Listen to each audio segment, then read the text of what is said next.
போனாலும் பரவாயில்லன்னு அந்த நெய் பொங்கலை உனக்கே போட்டிருப்பனே. இவர் இன்றைக்கி நம்ம வந்து வெண்பொங்கல் எப்படி செய்கிறதுன்னு பார்க்க போகிறோம்.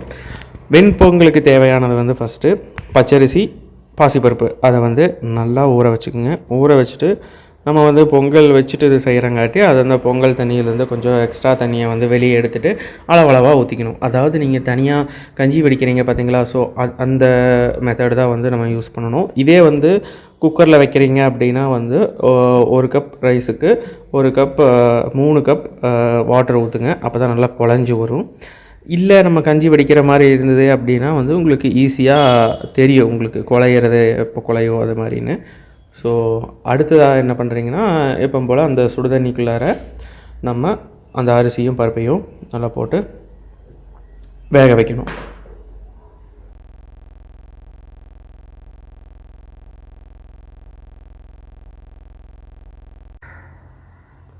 ஓகே, இது வந்து நல்லா வெந்துட்டுருக்க டைமில் நம்ம வந்து அடுத்ததான இதுக்கான, ஏன்னா நம்ம வெண்பொங்கல்னால் அதுக்கு கொஞ்சம் காரம் இருக்கணும். ஸோ அதுக்காக நம்ம வந்து மிளகு எடுத்துக்கிறோம். மிளகை எடுத்து நல்லா, அதாவது மிளகை அப்படியே கூட நீங்கள் போடலாம், ஆனால் அப்படியே போட்டால் சில பேர் சாப்பிட மாட்டாங்க, அது வந்து வேஸ்ட் ஆகும். ஸோ அதை வந்து நம்ம தட்டி போட்டுக்கிறோம். அது கூட வந்து நம்ம சீரகம் 1 ஸ்பூன், அப்புறம் 3 மிளகா போட்டால் போதும்.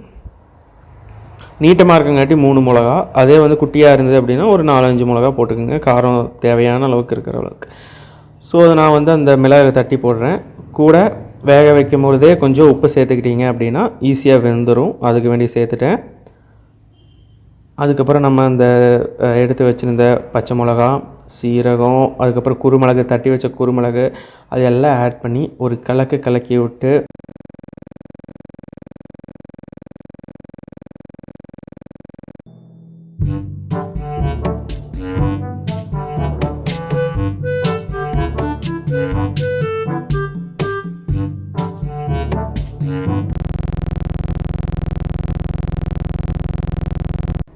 ஸோ இதை தாளிக்கிறதுக்கு வேண்டி நம்ம வந்து கடாய் வச்சுக்கிறோம்.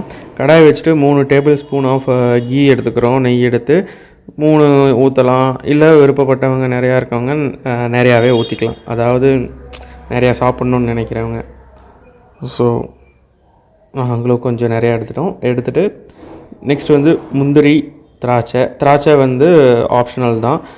சில பேர்த்துக்கு இனிப்பு பிடிக்காது, காரமாகவே சாப்பிட்ணும் அப்படிங்கிறவங்களுக்கு திராட்சை தேவையில்லை, ஏன்னா நடுவில் வரும். இல்லை அப்படின்னா அதை போட்டுட்டு கருவேப்பிலை போட்டுட்டு அதை அப்படியே தாளித்து நம்ம வந்து அந்த வெண்பொங்கலில் கொட்டுறோம். ஓகே, அவ்வளோதான். கொட்டி ஒரு கலக்கி விட்டு, அதாவது இது இறக்கின பிறகு நீங்கள் தாளித்து கொட்டி ஒரு கலக்குனிங்கன்னா தான் அந்த ஒரு டேஸ்ட் இறங்கும். ஸோ மறக்காமல் அப்படி பண்ணுங்கள், வச்சுக்கிட்டே பண்ணக்கூடாது, ஏன்னா அப்புறம் ஸ்பாயில் ஆகிடும். அவ்வளோதான் கைஸ். நீங்கள் வந்து உங்கள் வீட்டில் ட்ரை பண்ணிட்டு மறக்காமல் கமெண்ட்டில் சொல்லுங்கள். மறக்காமல் சப்ஸ்கிரைப் பண்ணுங்கள், ஷேர் பண்ணுங்கள்.